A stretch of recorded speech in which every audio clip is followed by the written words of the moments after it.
बहू, तेरा मेरे गरीब खाने में स्वागत है। निर्मला अपने बेटे आशीष की शादी शालिनी नाम की लड़की से करती है। उसे अपने घर लेकर आई। घर को देखकर के शालिनी थोड़ा सा उदास हो जाती है, जिसे देखकर के उसकी सास शालिनी से कहती है, क्या हुआ शालिनी बेटा, ऐसे तुम क्या देख रही हो?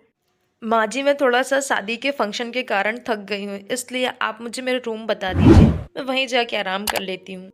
पर बहू, ये तुम्हारा और तुम्हारी जेठानी का कमरा है, तुम्हें यहीं रहना है। मेरा क्या है बहू, मैं तो यहीं बरामदे में ही सो जाऊंगी, पर तुम लोग चारों यहीं इसी रूम में रहोगे। ये तुम दोनों का कमरा है। शालिनी की सास इतना कह के वहां से चली जाती है, लेकिन इधर शालिनी मुंह फुला करके बैठ जाती है।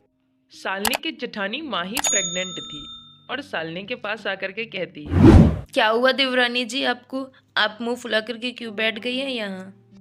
मुंह ना फुलाऊं तो क्या करूं जेठानी जी? आप ही देखिए ना, आखिर हम चारों लोग एक ही कमरे में कैसे रह सकते हैं? मेरी तो अभी अभी शादी हुई है। आप ही बताइए, कुछ तो करिए।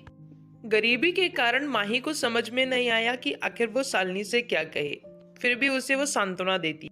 चिंता मत करिए देवरानी जी, हम दोनों के पति बहुत मेहनती हैं। वो जल्दी कुछ न कुछ जुगाड़ कर ही लेंगे। तब तक के लिए आप हमारे साथ तो रह ही सकती हैं। माही थोड़े से शांत स्वभाव की थी, लेकिन शालिनी वैसी नहीं थी। शालिनी को तो सब कुछ अपना चाहिए और वो मन में सोचती है, पता नहीं मैं कहाँ आके फंस गई हूँ। इन लोगों के साथ तो मैं एक मिनट ना रहना चाहूँ। इसके बाद रात में सभी लोग खाना खा के सोने चले गए, लेकिन माही को उस दिन नींद नहीं आ रही थी। प्रेग्नेंट होने के कारण उसे पेट में गैस बन रही थी। वो बार बार करवटें बदल रही थी और गैस छोड़ रही थी। तभी पात की गंध से सुष्मिता की नींद खुल जाती है। कितनी बदबू आ रही है। मैं कैसे सोऊंगी ऐसी बदबू में? माफ करिएगा देवरानी जी, आपको तो पता ही है ऐसी हालत में गैस बनती ही है, तो इसमें मेरी क्या गलती? इस बात को लेकर के दोनों आपस में देवरानी जेठानी लड़ने लग जाती हैं। तभी श्याम और आशीष की नींद खुलती है। क्या हुआ, तुम लोग इतनी रात में क्यों झगड़ रहे हो? शांति से सोते क्यों नहीं तुम लोग? देखिए ना, मैं क्या करूँ, मुझे गैस बन रही थी तो मैंने निकाल दिया, इससे ये नाराज हो गई। तो मैं भी क्या करती, मुझे बहुत डर्टी सी स्मेल आ रही थी। मैं ऐसे स्मेल में नहीं सो सकती, इसलिए मैंने इन्हें उठा दिया। पर तुम्हें पता है ना कि भाभी प्रेग्नेंट है, तुम इसके बाद भी इतनी केयरलेस कैसे हो सकती हो? अब से तुम ध्यान रखना। आशीष के समझाने पर सुष्मिता मान जाती है। उसे अपनी गलती का भी एहसास हो जाता है और फिर सभी चुपचाप सो जाते हैं। दूसरे दिन सुबह सुष्मिता की मुंह दिखाई थी। सभी पड़ोसी आए हुए थे।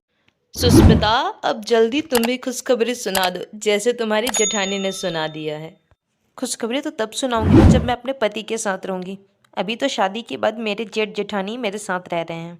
क्या खुशखबरी सुनाऊं इन्हें? सुष्मिता ऐसा अपने मन में सोचती है और फिर अंदर आकर के मोबाइल चलाने लगती है। वहीं पूरा रूम बिखरा पड़ा हुआ था। इतने में उसकी जेठानी आ जाती है। ये क्या देवरानी जी, आप आकर सीधे मोबाइल चलाने लग गई हैं। क्या आप रूम की सफाई नहीं कर सकती थी?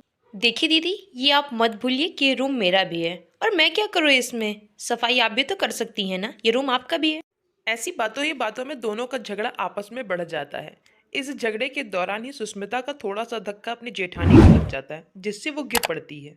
लेकिन माही को लगी नहीं, वो उठ के खड़ी हो गई। इतने में ही उसका पति भी आ गया। सुष्मिता, तुम इतनी केयरलेस कैसे हो सकती हो, और तुमने ये सब किया कैसे? मुझे तुमसे ऐसी बिल्कुल उम्मीद नहीं थी सुष्मिता। ये तुमने ठीक नहीं किया। आज भाभी को कुछ हो जाता तो हम लोग क्या करते? उनके बच्चे को कुछ हो जाता तो इसके बारे में तुमने कुछ सोचा? हाँ आशीष, तुमने सही कहा, सब कुछ मेरी वजह से हुआ, पर मैंने जानबूझ के कुछ भी नहीं किया। आप लोग मुझे माफ़ कर दीजिए प्लीज़, आखिरी बार।